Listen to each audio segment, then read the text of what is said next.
military drills around Taiwan. We haven't seen this level of incursion. Japan says China likely fired missiles over parts of Taiwan. 13 Januari 2024, Lai Ching-se dari Partai DPP Taiwan memenangkan pemilihan presiden di negara tersebut. Banyak pihak yang senang, tapi ada pula yang nggak senang.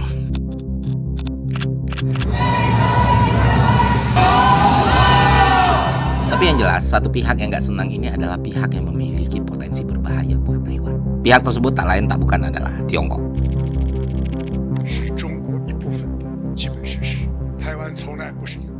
Voters in Taiwan shrugged off warnings from China. Liked by Beijing with an election that China has called a choice between peace and war. 实现祖国完全统一是民心所向。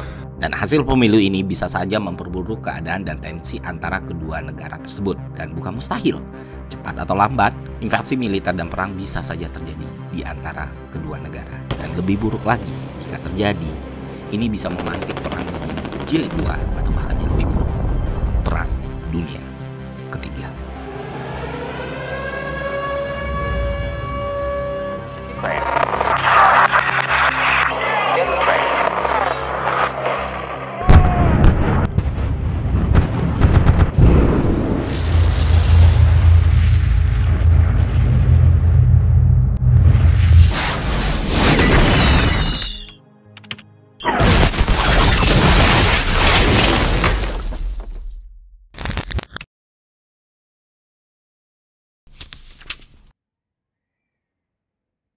Oke, di video kali ini fokus pembahasan kita akan seputar apa yang terjadi dalam ketegangan politik terkini antara Taiwan dan Cina yang bisa jadi memicu hal yang buruk bagi kondisi geopolitik saat ini dan pengaruh kondisi politik internal Taiwan di pemilu yang baru saja mereka jalani. Tapi sebelum itu gue bahas sejarah sekilas saja, sedikit aja. Nanti lengkapnya bakal dijelasin already di channel Malaka Project. Jadi gini, kenapa Taiwan dan Cina itu pisah? Wah, pisahnya tanda kutip ya. Nah, sebenarnya Cina nggak pernah ngerasa Taiwan itu adalah negara sendiri. Menurut mereka Taiwan itu ya bagian dari satu Cina gitu. Terlebih Presiden Cina sekarang Xi Jinping itu ngebet banget nih dengan narasi satu Cina. Dan secara terbuka dan jelas dengan cara apapun menginginkan Taiwan di bawah kekuasaan dia dan Partai Komunis Cina. Ya kita sebutnya PKC lah gitu. Kalau bicara sejarahnya baiknya kita mulai dari awal-awal tahun 1900-an ya. Gini. Jadi waktu itu ada dua partai kuat di Cina. Pertama PKC, kedua Kuomintang atau KMT. PKC ini partai komunis, KMT ini partai nasionalis. Simplifikasinya begitu gitu loh. Republik Cina itu awalnya diprakarsai oleh seorang yang bernama Sun Yat-sen, pendiri partai KMT. Namun karena gejolak politik, dia harus mundur dari kursi jabatan setelah 45 hari. Dan Cina menjadi wilayah yang tidak stabil karena banyak provinsi-provinsi atau daerah-daerah yang dikuasai oleh jenderal-jenderal dan panglima perang. Nah setelah itu Sun Yat-sen dan KMT itu berpikir, oh nggak bisa nih kita biarin kayak gini gitu. Pengennya Cina itu satu lagi dan lebih stabil lagi. Tapi mereka nggak bisa kerja sendiri. Mereka pun meminta dukungan dari Soviet. Dan bukan cuma dukungan Soviet, mereka juga dapat dukungan dari partai lain yaitu PKC tadi. Singkat cerita, mereka bergabung dan mereka punya misi untuk membuat Cina satu utuh lagi. Jadi satu kekuasaan gitu. Nah udah solid lah Cina ini kan. Tapi pada tahun 1925 Sun Yat-sen meninggal dan diganti sama Chiang Kai-shek. Nah, Chiang Kai-shek ini merupakan salah satu faktor yang nantinya memunculkan konflik Cina dan Taiwan. Chiang Kai-shek ini adalah pendukung kuat pemerintahan nasionalis di Tiongkok. Chiang Kai-shek juga melihat komunisme sebagai ancaman terhadap stabilitas politik dan otoritas nasionalis yang sedang coba dia bangun. Mulailah konflik antara KMT dan PKC. Mereka bersitegang, mereka berseteru, tapi KMT dan PKC itu kembali bersatu lagi melawan invasi Jepang. Ya kan, Perang Dunia Kedua meletus, Jepang masuk ke Cina dan akhirnya nggak ada pilihan lain selain mereka harus solid gitu loh untuk membebaskan Cina dari pendudukan Jepang. Singkat cerita, setelah Jepang kalah, mereka ribut lagi. Perang saudara pun pecah. 10 Agustus perang terjadi dan akhirnya Partai Komunis Cina memenangkan perang tersebut. Setelah kemenangan ini, Mao Zedong memproklamasikan berdirinya Republik Rakyat Tiongkok pada tanggal 1 Oktober 1949 di Beijing. Pendirian negara Republik Rakyat Cina ini juga didukung oleh PBB pada tahun 1971. Resolusi PBB nomor 2758 mengakui PRC sebagai perwakilan sah dari Tiongkok dalam PBB. Ya, PRC. Kalau di Indonesia namanya RRC gitu. Nah, setelah kalah dalam perang, Chiang Kai-shek ini dan pemerintah MT itu melarikan diri ke pulau yang namanya Taiwan. Akhirnya di situ mereka mendirikan pemerintah Republik Cina di Taiwan atau ROC ya, dan menjadi tempat pemerintahan KMT yang eksklusif. Nah, dengan resolusi PBB nomor 2758 tadi, Taiwan pun belum diakui sebagai negara atau entitas yang berdaulat oleh PBB. Taiwan juga punya kemerdekaan de facto dengan pemerintahan sendiri, sistem politik, militer, dan kontrol atas wilayahnya sendiri. Meskipun Taiwan sudah merdeka secara de facto, konflik Cina dan Taiwan ternyata masih berlangsung. Nah, dari sana keteganglah hubungan kedua negara ya kan. Awalnya yang diakui PBB itu ROC, Taiwan, Republik Cina ini. Tapi setelah RRC resmi masuk, ROC dikeluarkan dari PBB. Jadi Taiwan hubungan diplomatis formal dan resminya itu nyaris nggak ada sama negara-negara besar. Karena status itu tadi, cuma ya kondisi macam ini kan makanannya Amrik ya. Muncullah yang namanya TRA 79. Ini bakal gue bahas di konten selanjutnya. Intinya aturan ini bikin Amerika Serikat dan Taiwan bisa menjalin hubungan non formal yang menguntungkan kedua negara. Nah, walaupun kondisinya buruk, tapi sebenarnya ada fase-fase yang sempat membaik juga. Tahun 1987 itu warga Taiwan udah dibolehkan untuk pergi ke Cina, dan beberapa pembicaraan politik pun juga dilakukan. Jadi sebenarnya setelah KMT pindah ke Taiwan, tujuan mereka tuh ya mengambil alih Cina lagi, mengambil alih kekuasaan Cina lagi. Sedangkan PKC pengennya Taiwan tetap di bawah Cina. Untuk menyelesaikan konflik Cina dan Taiwan, seorang reformis PRC bernama Deng Xiaoping itu menawarkan konsep One Country, Two System. Konsep ini dikembangkan untuk mengintegrasikan wilayah Hong Kong dan Makau yang telah dikembalikan oleh UK dan Portugal kembali ke kedaulatan Republik Rakyat Cina. Konsep One Country Two System ini ya bisa dibilang berhasil lah diterapkan di Hong Kong pada tahun 1997 dan di Makau pada tahun 1999. Walaupun pergejolakannya sungguh luar biasa ya. Jadi sebenarnya gue koreksi deh, nggak berhasil amat gitu. Tetap aja ada tensi dan dinamika politik dan sangat-sangat meruncing waktu itu. Jadi dengan sistem ini kedua wilayah bisa mempertahankan sistem hukum, mata uang, dan otonomi administratif mereka sendiri dengan pengawasan PRC di bidang tertentu.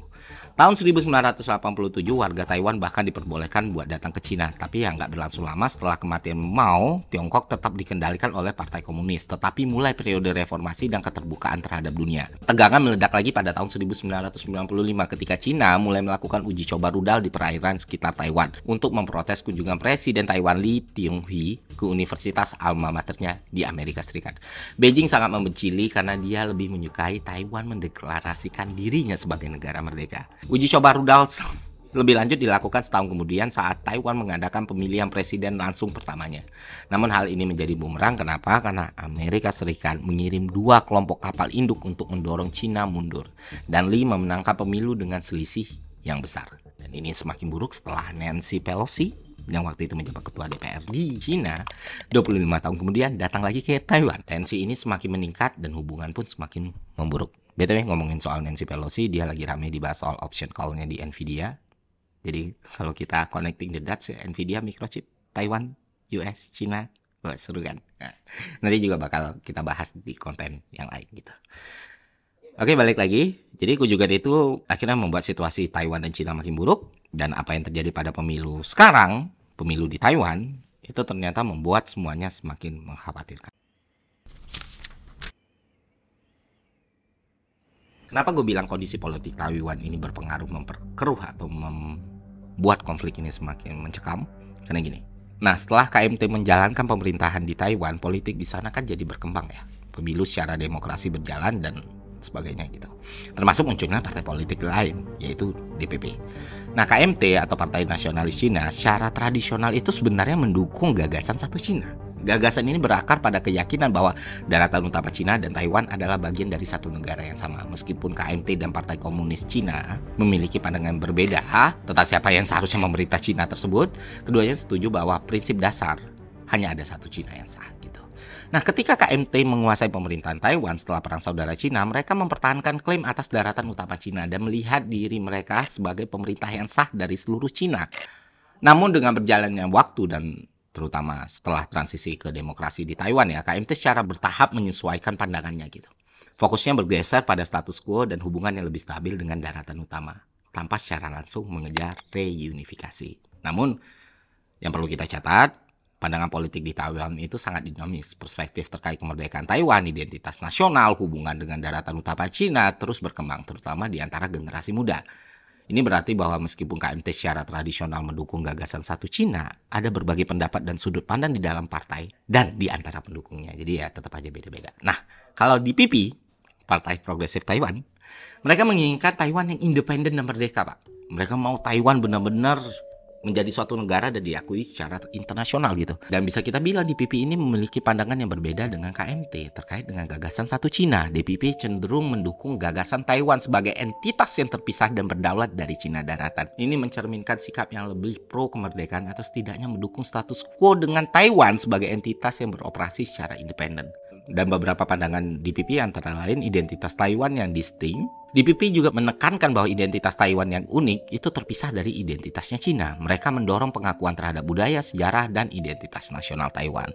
Lalu DPP juga secara konsisten mendukung penguatan demokrasi di Taiwan dan kedaulatannya sebagai negara. Mereka juga menentang tekanan atau intervensi dari Cina daratan yang berusaha menggabungkan Taiwan ke dalam sistem satu partai mereka. Terus masalah hubungan internasional, DPP berusaha memperkuat hubungan internasional Taiwan dan memperjuangkan pengakuan diplomatik yang lebih luas, meskipun menghadapi tekanan dan isolasi diplomatik dari Cina. Terakhir ya masalah pandangan mereka terhadap kemerdekaan.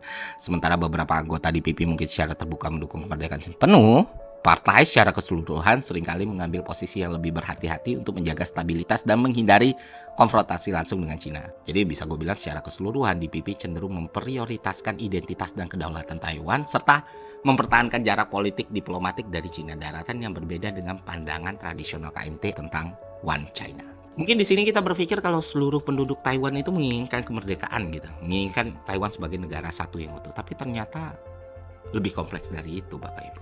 Oke, lebih lanjut, pemilu umum terbaru di Taiwan yang diadakan pada 13 Januari 2024 menghasilkan kemenangan bagi calon dari partai DPP ini, yaitu Lai Ching-te yang saat ini menjabat sebagai wakil presiden. Lai memenangkan pemilu dengan lebih dari 40% suara, sementara calon dari Kuomintang Hou Yu-i mendapatkan 33,5 suara dan Ko Wen-je dari TPP itu memperoleh 26,5% suara. Pemilu ini juga mencatat hasil yang menarik di parlemen sebenarnya, dan ini yang jarang didiskusikan ya. Kenapa demikian? Karena di parlemennya sendiri, waktu gue baca, ternyata tidak ada partai yang mendapatkan mayoritas mutlak. DPP kehilangan beberapa kursi dan kehilangan mayoritasnya, sementara KMT memperoleh 14 kursi tambahan menjadi total 52 kursi. Sedikit lebih banyak dari DPP yang memperoleh 51 kursi.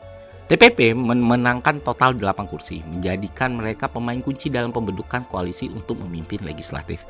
Ini adalah pertama kali sejak 2004 tidak ada partai yang memenangkan mayoritas mutlak di parlemen Taiwan. Dan ini menggambarkan bagaimana opini, pendapat, dan sikap masyarakat Taiwan yang memang ternyata sangat majemuk sekali. Kemenangan Lai dianggap akan mempengaruhi hubungan lintas selat dengan Cina dan menimbulkan tantangan baru bagi kebijakan dalam negeri, terutama dengan parlemen yang terpecah. Beijing telah mengambil beberapa langkah diplomatik sebagai tanggapan atas pemilu ini, bahkan statement resmi ya. Termasuk mereka juga mengancam sanksi ekonomi dan melakukan intervensi militer. Inilah yang kita khawatirkan bersama gitu loh. Karena kalau itu meledak, wow.